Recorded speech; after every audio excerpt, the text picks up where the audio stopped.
हम दरभंगा के डीएमसीएच में मौजूद हैं। हमें डर है कि कहीं इन कोरोना से अफेक्टेड ना हो, चुकी जो बेसिक बुनियादी चीज़ें होती है यहाँ इंफ्रास्ट्रक्चर से ही आपको पता चल जाएगा कि वो चीज़ यहाँ पे है नहीं का, तो इनको भी कोरोना वॉरियर्स की तरह ही ट्रीट किया जाए। जिस वार्ड में उनको रखा गया इस अस्पताल के, उस वार्ड के आसपास कोविड-19 के पेशेंट भी हैं। ह्यूमन राइट्स के कमीशन की तरफ से उनको सरकार को करना चाहते कि यदि हमारे क्लाइंट को कुछ हुआ तो इसके लिए एकमात्र जिम्मेदार सरकार होगी, और जो कस्टोडियन है, जो इनको कस्टडी में रखा, उनकी जिम्मेदारी बनती है कि इनको सुरक्षित रखें। जो टीम है, चूँकि हम लोगों का 25 एडवोकेट का टीम है जो इस चीज़ को हम लोग देख रहे हैं, तो अभी कोरोना में हम लोगों ने अभी 5-6 लोग खुद आके जो हम लोग बारीकी से चीज़ों को देखा है, हम लोग मानवाधिकार में देंगे। हाई कोर्ट में भी हमारा प्रेयर लगातार जारी है।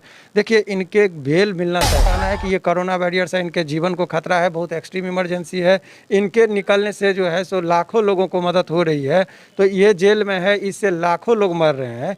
इसने देख लिया कि बेल तो मिलना है ही, उसमें कोई ये नहीं, उतना मेरिट केस में है अभी। नमस्कार, आप देख रहे हैं लाइव लॉन्ग बिहार। मैं हूं खुशबू रॉय। अभी हम दरभंगा के डीएमसीएच में मौजूद हैं, जहां पे जाप सुप्रीमो पप्पू यादव जी को अभी अस्पताल में लाया गया है और इलाज वहां पे उनका हो रहा है। सबसे पहले तो मैं आपको बताना ये चाहूँगी कि इस अस्पताल का ये जर्जर हालात को देखते हुए आप सीधे तौर पर ये कह सकते हैं कि इन हालातों में यहाँ पे किसी भी पेशेंट की क्या कंडीशन हो सकती है। यहाँ के लोगों का कहना है इस अस्पताल में कोई भी व्यवस्था सही ढंग से अभी तक नहीं पाई गई है और इस अस्पताल में जाप सुप्रीमो पप्पू यादव जी को एडमिट किया गया है। क्या कुछ उनके साथ हुआ और उनकी ट्रीटमेंट अंदर में कैसे चल रही है, इसके बारे में आज हम जानकारी लेंगे। आज यहाँ पे उनके अधिवक्ता शिवनंदन भारती, जो कि हाई कोर्ट के अधिवक्ता हैं, यहाँ पे उनसे मुलाकात करने के लिए और बातचीत करने के लिए आई है। आज हम उनसे बातचीत करेंगे और जानेंगे कि अंदर का हालात क्या है और जाप सुप्रीमो पप्पू यादव जी अंदर में कैसे हैं, उन्हें किस तरीके की ट्रीटमेंट दी जा रही है। आइए हम बात करेंगे। सर, हम आपसे जानना चाहेंगे, अभी आप जाप सुप्रीमो पप्पू यादव से मुलाकात करने आए हुए हैं, तो हम आपसे ये जानना चाहेंगे कि अंदर अस्पताल की क्या कंडीशन है। सबसे पहले देखिए, उस चीज़ ज़रूरी ये है कि जो हमको जो उनके द्वारा जो हमको इंस्ट्रक्शन अभी जो मिला है, जो अभी जिस टाइम में at the time of arresting जो था, इनका कोरोना का रिपोर्ट नेगेटिव था। तो जो ये व्यवस्था है, जगह जगह ट्रैवलिंग किया जा रहा है इनको। वहाँ पटना में अरेस्ट हुए, उसके बाद मधेपुरा लाया जाता है, बीरपुर जेल में शिफ्ट किया जाता है, फिर वहाँ से डीएमसीएच। तो अभी ट्रैवलिंग कम से कम होनी चाहिए। ऐसे परिस्थिति में जो है सो इनका ट्रैवलिंग से यदि इन्फेक्टेड होते हैं तो स्वाभाविक तौर पर ये जो कस्टडी में जिनका है, उनकी जिम्मेदारी बनती है कि इनका सेफ ट्रैवलिंग हो। और 100% इस दौर में लोगों को जो है सो बोला जाता है कि आप सावधानी बरतिए कोरोना से बचने के लिए इस महामारी के दौर में। तो ऐसे परिस्थिति में जो है सो हमें डर है कि कहीं इन कोरोना से अफेक्टेड ना हो, चुकी जो बेसिक बुनियादी चीज़ें होती है यहाँ इंफ्रास्ट्रक्चर से ही आपको पता चल जाएगा कि वो चीज़ यहाँ पे है नहीं। और इनके ऊपर जो इल्ज़ाम था उसके बारे में भी आपको भली भांति अवगत हैं कि वो केस कंप्रोमाइज़ भी हो चुका है। उसमें जो अन्य अभियुक्त थे उनका एक्यूटल भी हो चुका है। चूँकि अभी इनका अभी जो कस्टडी में जो अभी यहाँ पर हैं, नंबर पे केस नहीं आ रहा, चूँकि कोर्ट बंद है। हम लोगों का कहना है कि इनका केस जो है सो कोरोना वॉरियर्स के तरह ही देखा जाए, चूँकि हाई कोर्ट का स्पेशल निर्देश है कि अभी हाई कोर्ट बंद है, लेकिन कोरोना से संबंधित मामलों का निपटारा हो रहा है। जैसे डॉक्टर्स हैं, तो उनको उन्होंने कहा कि कोरोना वॉरियर्स हैं, कोरोना योद्धा हैं, उनसे संबंधित कोई भी मामला होता है उनको डेली बाय डेली सुनते हैं। तो इनके बारे में हम लोगों ने दलील दिया कि ये सब जानते हैं कि कोरोना वॉरियर्स किसको कहते हैं, जो कोरोना काल में कोरोना के पीड़ित को जो है सो मदद पहुँचाए। उस बीमारी से निपटने में जितना भी हाथ हो सरकार का बटाया इन्होंने और मदद किया लोगों का, तो इनको भी कोरोना वॉरियर्स की तरह ही ट्रीट किया जाए। जिस वार्ड में उनको रखा गया इस अस्पताल के, उस वार्ड के आसपास कोविड-19 के पेशेंट भी हैं क्या? देखिए, ये जो एडमिनिस्ट्रेटिव चीज़ है, मैं एक एडवोकेट हूँ, अपने दायरा से बियॉन्ड नहीं जाऊँगा। कुछ पॉलिटिकल लोग होंगे, उनसे आप ये बयान लेंगे तो ज़्यादा बेहतर है। अभी हम लीगल एस्पेक्ट से हम आए थे, उसी पर हम फोकस करना चाहेंगे। तो लीगली मैं आपको बता दूँ कि इनकी जो व्यवस्था है मैंने अपने से देखा। चूँकि मुझे कल मानवाधिकार में इस बात को रखना है, तो मैं मॉनिटरिंग करने आया था कि यहाँ पर क्या व्यवस्थाएँ हैं, नहीं है, किस प्रकार की व्यवस्था है? वो ये इनके लाइफ को इंडेंजर है यहाँ पर। समझ गए। जिस परिस्थिति में इनको रखा गया है, हमारे क्लाइंट को बहुत खतरा है जीवन का, और हम एक आगाह ह्यूमन राइट्स के कमीशन की तरफ से उनको सरकार को करना चाहते हैं कि यदि हमारे क्लाइंट को कुछ हुआ तो इसके लिए एकमात्र जिम्मेदार सरकार होगी, और जो कस्टोडियन है, जो इनको कस्टडी में रखा, उनकी जिम्मेदारी बनती है कि इनको सुरक्षित रखें। जिस तरीके से इनके साथ अमानवीय व्यवहार किया जा रहा है, उस व्यवहार को इमीडिएटली रोके। और भी बहुत सारा लेकुना है जिसको डिटेन में हम लोगों ने तैयार किया है और मानवाधिकार में देते हैं, और मानवाधिकार को हम यहाँ पर ध्यान आकृष्ट कराएंगे।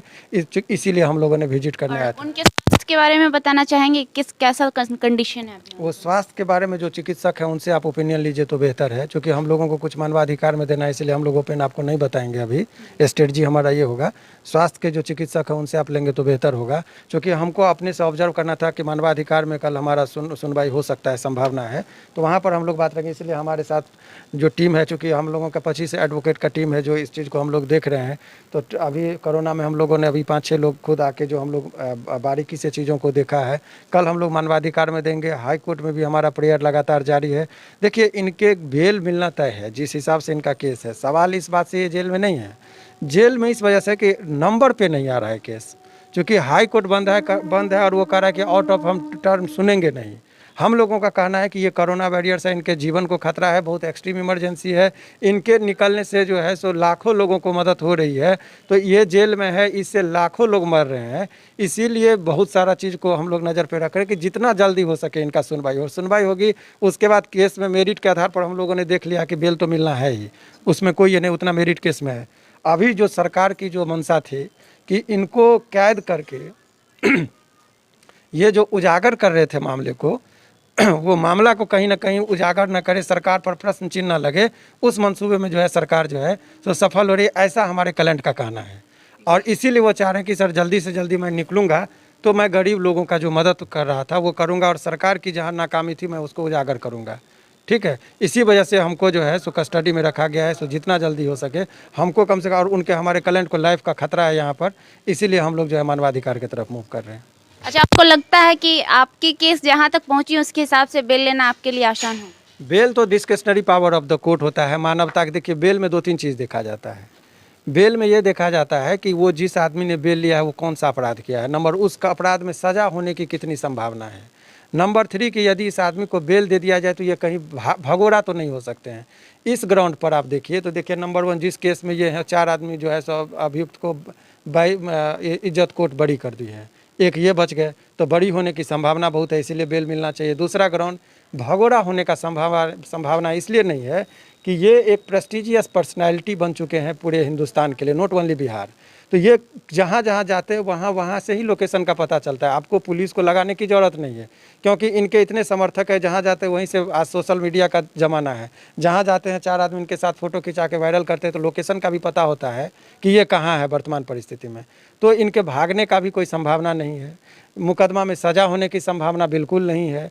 और जिस मुकदमे में आपने इनको रखा है, जो बेल टूटने का, जो बोलचाल के भाषा में जो कहते हैं बेल टूटी, उसको बोला जाता है, सामान्य जनता समझते हैं, तो उसका जो प्रोविज़न है उसमें भी सफिशिएंट पनिश हो गया। 5 दिन आपने रख लिया, दिस इज सफिशिएंट पनिशमेंट कि हमने यदि गलती किया, हम आपको तारीख पर बुलाए, हम नहीं गए। बेल टूटी में सर ज़्यादा से ज़्यादा कितने दिन तक कस्टडी में रखा जाए? देखिए, उसमें अवधि देखी जाती है कि कितने दिनों तक आपने कोर्ट के नज़र से भागा रहा। तो ये 22 मार्च का ये है, 1 महीना उसके बाद कोरोना हो गया, कहाँ लोग जाता, ट्रैवलिंग नहीं कर पाता, तो 22 मार्च का ये डिसीजन था। एक सर 22 मार्च को तो बिहार दिवस होता है, तो 22 मार्च को इनका डिसीजन का देखिए, ये आपको, इसीलिए मैं मीडिया में कुछ चीज़ें होती है कोर्ट को दिखाया था, जो कुछ कमी त्रुटि होती है उसको मैं अभी कर दूंगा, तो सरकार भी अपने तरफ से वकील को उस पर ध्यान आकृष्ट कर के ये करेंगे, उस चीज़ को मैं नहीं उजागर करूंगा।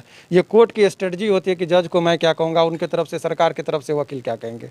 अभी बहुत सारा चीज़ है, यदि आप जानते हैं उसका रिटेन में है, इनको सब जानता है कि सुबह में कि 10 बजे के आसपास अरेस्टिंग हुआ, और मेमोरेंडम ऑफ अरेस्टिंग में इनको शाम का 6 बजे दिखा रहा है, इसका क्या जवाब होगा? मीडिया तो है, रिटेन में जिस टाइम में गवाहों की साइन होनी चाहिए, जिस टाइम में अरेस्ट किया जाता है किसी व्यक्ति को, तो वहाँ के लोकल लोगों का 2 आदमी का दस्तखत और टाइमिंग भराता है कि आप कितने बजे थे, इसका क्या जवाब है? इससे पूरी तरीके से हमारे क्लाइंट ने जो हमको बताए हैं कि हमारे साथ अमानवीय व्यवहार हुआ, हमारे साथ इलीगल डिटेंशन हुआ, ये तमाम बिंदु को हम लोग रखेंगे, और हमको न्यायपालिका पर पूरी तरह से आस्था और भरोसा है कि वहाँ पर न्याय होता है, देर सवेर न्याय तो मिलेगा ही, और ये जो हैं सो निकलेंगे। बहरहाल हमारे क्लाइंट का एक ही चीज़ कहना है कि ये सरकार का जो मंसूबा था कि मुझे कैद करके ताकि उनके बातों को उजागर न कर सके, उनकी आलोचनात्मक जो हो रही थी पूरे समाज में, उसको रोकने में बहरहाल सरकार सफल दिख रही है। इसीलिए जल्दी से जल्दी निकालने के लिए हमारी टीम पूरी लगी हुई है। बहुत बहुत धन्यवाद।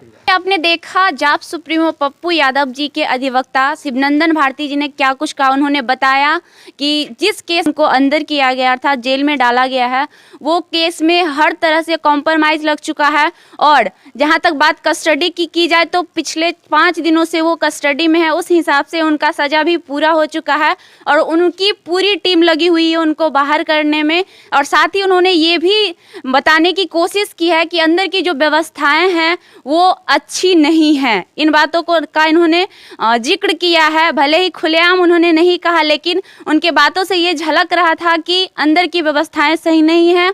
और आगे क्या होता है, आगे हम कुछ यहाँ पे हमारे साथ और भी कुछ लोग मौजूद हैं, हम उनसे पूछना चाहेंगे यहाँ की व्यवस्थाओं के बारे में। क्या नाम हुआ सर आपका? मेरा नाम अविनेश्वर प्रसाद बिहारी। आप यहीं से हैं? जी।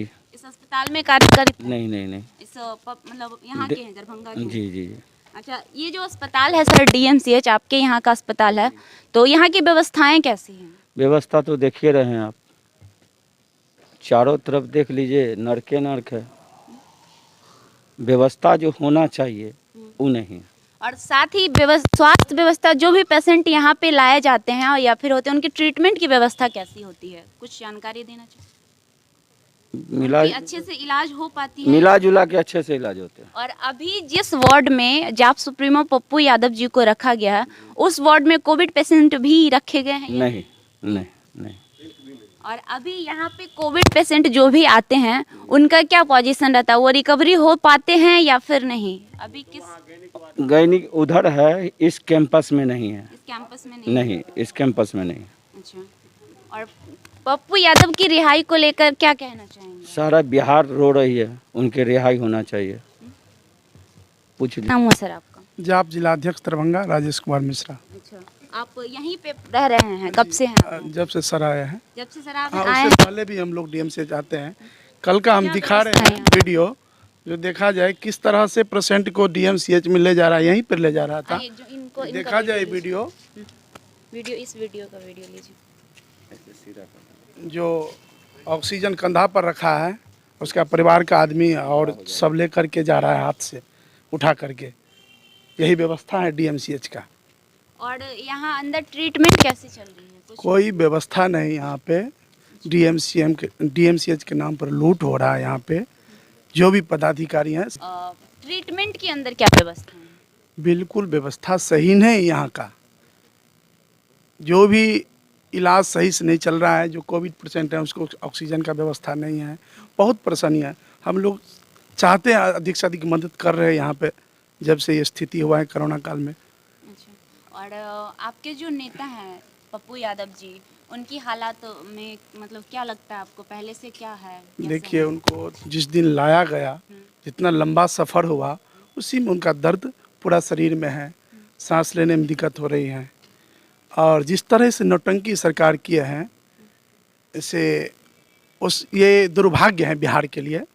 जो जनता के सेवक एक हैं, जो पूरे हिंदुस्तान जान रहा है, इनके रहने से कितना लाखों लोग के जान बच रहा था। अभी ऑक्सीजन का हर तरह की व्यवस्था कर रहे थे ये। इसलिए इनको अभी जो जिस तरह से नीतीश कुमार जी किए हैं, ये दुर्भाग्यपूर्ण बात है बिहार के लिए। तो यहाँ से कई, जैसे कि यहाँ की व्यवस्थाएं अगर सही नहीं है, तो यहाँ से पीएमसीएच या किसी और अस्पताल ले जाने की बात नहीं की गई? नहीं, इनके जाने की स्थिति में नहीं थे कल, इसलिए हम लोग यहाँ पे सर भी बोले अभी के जाने की स्थिति में मतलब सफ़र करने के लायक नहीं थे सर, इसलिए यहाँ से नहीं ले गया। उनकी हालत बहुत ज़्यादा गंभीर है, इसलिए नहीं यहाँ से ले गया। और डॉक्टर साहब बोले जी यहीं इनका इलाज। अच्छा, डॉक्टर्स वगैरह सही से आते हैं चेकअप वगैरह करने के लिए टाइम पे? जी आते हैं डॉक्टर। क्या आपको सुइया देने समय इसी तरह के यहाँ तो डॉक्टर हैं डीएमसीएच में। कहीं ना कहीं हालात सही नहीं। जी। यही कहना हाँ जी। बहुत बहुत धन्यवाद। जैसा कि आपने देखा, आम पब्लिक व कुछ समर्थक भी उनके यहाँ पे मौजूद हैं, जो कि उनके साथ ही जब वो यहाँ अरेस्टिंग होने के बाद अस्पताल में जब उनको लाया गया था, उस समय से ही उनके कुछ समर्थक व यहाँ के आम पब्लिक भी उनके साथ मौजूद है, जिनका भी वही कहना है कि ना ही अस्पताल का व्यवस्था सही है और ना ही ट्रीटमेंट की व्यवस्था। क्योंकि देखा जाए तो कहीं ना कहीं जिस हिसाब से जो व्यवस्थाएँ होनी चाहिए, वेंटिलेटर की, ऑक्सीजन की, सारी व्यवस्थाएँ अवेलेबल नहीं हैं। और आम पब्लिक की बात तो आप आज से नहीं, जिस दिन से उनकी गिरफ्तारी हुई है उस दिन से सुनते जा रहे हैं। सभी लोगों की जुबान पे एक ही बात है, रिलीज पप्पू यादव, अर्थात पप्पू यादव को रिहा किया जाए। देखते हैं आगे क्या होता है। आगे की जानकारी के लिए बने रहिए हमारे साथ। अगर आपने अभी तक हमारे चैनल को सब्सक्राइब नहीं किया तो हमारे चैनल को सब्सक्राइब करें, बेल आइकन दबाना ना भूलें। धन्यवाद।